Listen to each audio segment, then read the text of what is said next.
This is just a quick little overview of the astrology of September 2021. And so we begin September in Virgo season. And Virgo is the sign that is all about organizing, practicality, order, healing, rooting and grounding into the earth. And Virgo is what I like to call the queen of discernment. Virgo energy, it's the kind of energy where you can just walk into a room and you immediately know what's amiss. You immediately know what's out of place, what's kind of blocking the flow, what's keeping things from working harmoniously and efficiently together, what's keeping, the harvest from growing, from blooming, because Virgo wants us to be able to reach our full potential and to fully embody who we are. But in order to do that, we have to be reflective and analytical and be willing to look at what isn't working so we can shift it in some way, so we can move it in some way so it works for us instead of against us. Also, with Virgo season, that means we are going to have a new moon in Virgo. This will be on September 6th. And this new moon is a beautiful new moon for manifesting, for calling into your life what you want, for especially if you want to kind of align your new moon intention with a Virgo theme, such as healing or something around like organization, which I know the word organization, it's not a sexy word, right? But you can think of it in terms of organizing your routines, organizing your day in a way that nourishes you, that fulfills you, that somehow helps you get closer to your higher self.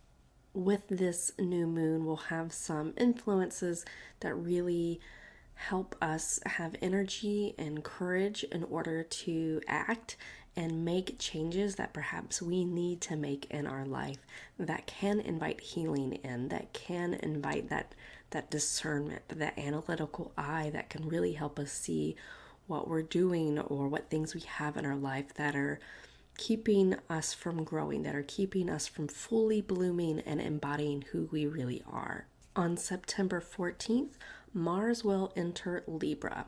Mars is the planet of action and willpower, and it's also our aggression and anger and that warrior energy we all have. When Mars is in Libra, the kind of fire of Mars is tamped down because Libra is all about harmony and cooperation and balance, but also justice. And so with Mars in Libra, we often find that instead of kind of like bullheading our way through something, instead of strong arming someone to try to convince them of our viewpoint or our opinion, that we kind of make more headway when we use our natural and innate charm, our charisma, when we use cooperation and compromise as a way to reach our goal and work with others instead of against them. On September 20th, we will have a full moon in Pisces. And this full moon is a mystical, magical full moon full of possibility for tapping into your creativity and your intuition. A word of note, this full moon, because of the aspects involved, is not going to be a good day for productivity, for getting things done, for focusing and honing in on one project, but instead it would be fabulous for just letting yourself go with the flow, follow your creative muse, do some meditations to connect with your intuition and your inner guidance and just let yourself experience it that way. A couple of days after our full moon, the sun will enter Libra and mark the fall equinox. With the sun in Libra, that marks a month where collectively our focus is kind of centered on themes of truth, justice, and beauty. Cooperation and collaboration is really highlighted now. And the fall equinox, which will be the spring equinox if you are in the southern hemisphere, the fall equinox is a turning point. It's a point where we welcome autumn, or spring if you are in the southern hemisphere. So for us in the northern hemisphere, we are looking back at the year that we've had.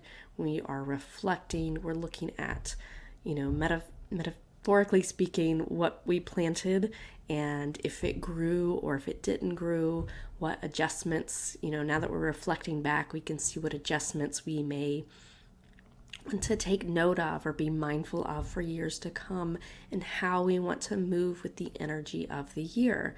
This is also a time where we tend to start wrapping things up. We are looking forward to fall and cooler weather and, hopefully gathering with friends and family. And then later in September, on September 27th, Mercury Retrograde will begin. And yes, it's that time of year already. And so Mercury Retrograde will be from September 27th to October 18th. So that's a period of a few weeks where, communication issues may pop up, especially because this Mercury Retrograde is in Libra, which is an air sign.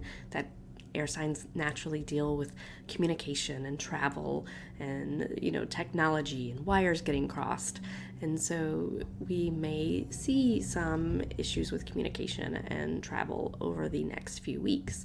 But Mercury Retrograde is also a beautiful time to review how you communicate, how you not only communicate with others, but how you communicate to yourself, what words you use when you are talking to yourself with your internal dialogue. It's also a really lovely time to review or revisit or revise if you have any kind of writing project or things that have to do with the written word. And my favorite thing to do with Mercury Retrograde is use it as an invitation to create mindful space to connect with my intuition and my inner guidance and higher self. And if you are interested in learning more about that, I do have a course called Mercury Retrograde Magic that guides you through how I use the Mercury Retrograde periods to do just that. So you can check that out on my website, belladeluna.com, if you are interested. And that pretty much covers September. So it's really a really lovely month overall. There's not a huge, there'll be some transits that pop up that, are bringing things to light for us, that are giving us opportunities to work with all the aspects and layers of ourselves. But overall, this is a really lovely month for healing and slowing down and really reviewing where we currently are and where we're going, and if we're on the right path to where we want to go, or if we need to make any adjustments or shifts or changes before we keep going further.